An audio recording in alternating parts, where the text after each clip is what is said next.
अगर आप buster Douglas को नहीं जानते हो तो आज से जान लो, क्योंकि ये कहानी 1990 के American struggling boxer buster Douglas की, जिनकी उस समय परफॉर्मेंस थोड़ी सी भी अच्छी नहीं चल रही थी। वो 10 मैचों में से मुश्किल से 1 या 2 मैच जीत रहे थे और उसी समय उनकी माँ की तबीयत बहुत खराब हो जाती है और वो डेथ पैड पे आ जाती है। तब क्योंकि उनकी माँ उनको वर्ल्ड का नंबर 1 बॉक्सर देखना चाहती थी, इसीलिए बस्टर डगलस अपनी माँ से वादा करते हैं कि माँ आप जल्दी ठीक हो जाओ, मैं वर्ल्ड का नंबर 1 बॉक्सर बनूंगा और माइक टाइसन को हराऊंगा। और उस समय माइक टाइसन को हराना मतलब इम्पॉसिबल था और उनकी माँ सबसे कहते हुए फिर रही थी मेरा बेटा माइक टाइसन को हराएगा।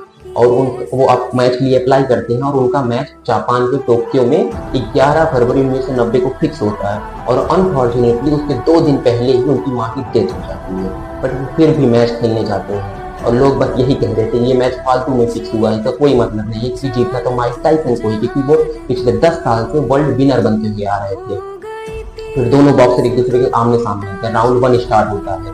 माइक टाइसन बस्टर डगलस को एक पंच मारते हैं, बस्टर डगलस नीचे गिर जाते हैं। फिर दूसरे राउंड में भी बस्टर डगलस नीचे गिर जाते हैं। इसी तरह 7 राउंड होते हैं और 7वें राउंड में भी बस्टर डगलस नीचे गिर जाते हैं। रेफरी काउंट करता है 1 2 3, बट बस्टर डगलस फिर से उठते हैं और लोग डिस्टर्ब हो जाते हैं, क्योंकि आज तक इतिहास में कोई भी बंदा माइक टाइसन के 7 राउंड तक उनके सामने नहीं टिक पाया था। तो 8वां राउंड स्टार्ट होता है और बस्टर डगलस माइक टाइसन को एक पंच मारते हैं, फिर 2 पंच मारते हैं, फिर 3, फिर 4, फिर 5, फिर 6, फिर 7, फिर 8वां जब पंच मारते हैं तो माइक टाइसन जमीन पर गिर जाते हैं। फिर रेफरी काउंट करता है 1 2 3, बट माइक टाइसन नहीं उठते हैं और वो उस बॉक्सिंग को जीत लेते हैं, उसको विनर हो जाते हैं और एक हिस्ट्री क्रिएट करते हैं।